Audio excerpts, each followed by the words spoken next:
you've just arrived in New Zealand, more than likely Auckland, Christchurch or Wellington. You've got yourself set up and you've got everything else you need. Now you need to go and find yourself a job. But how does one go and find a job in a foreign country?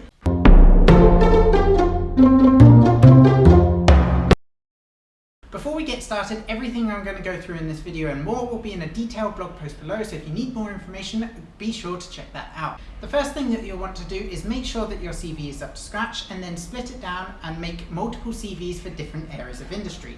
Have one for retail and then have one that's got your computer and database work for office jobs, for example.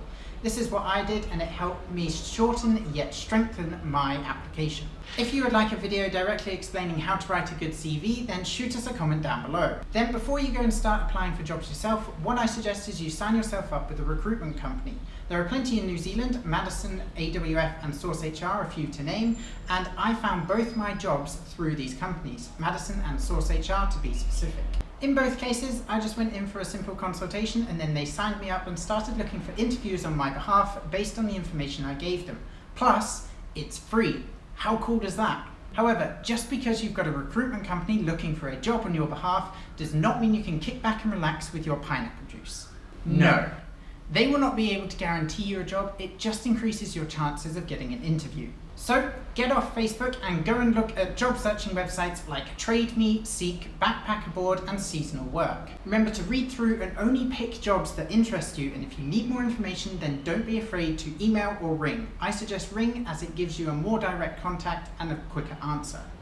And then all you have to do is attach your CV, write a very good cover letter and attach this onto a well written out email and then send it off and bam, on to the next one. Something that a lot of people have forgotten nowadays is that you can actually go door to door with a handful of your CVs, walk into shop, head to the manager and say, here's my CV, take me in. This probably won't get you hired straight away and you won't be able to just start working as the janitor or something, and they may say something along the lines of, oh, we're not taking any CVs in at the moment, or you have to apply online. If they say this, be polite but be persistent and make sure you hand that manager your CV, because if you do, then you're in with a chance of getting the job. It's very important that you be persistent with jobs. I probably spent 3 to 4 weeks applying to over 100 jobs, and even then I only got 3 or 4 responses back, only 2 of which I actually took.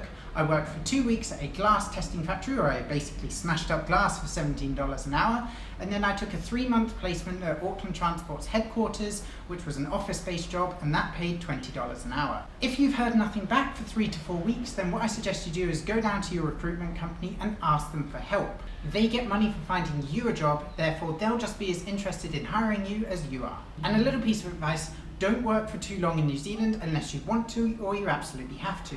Chances are you're here on a working holiday visa and you're here to experience and explore the country, not being cooped up in an office from 9 till 5, 5 days a week.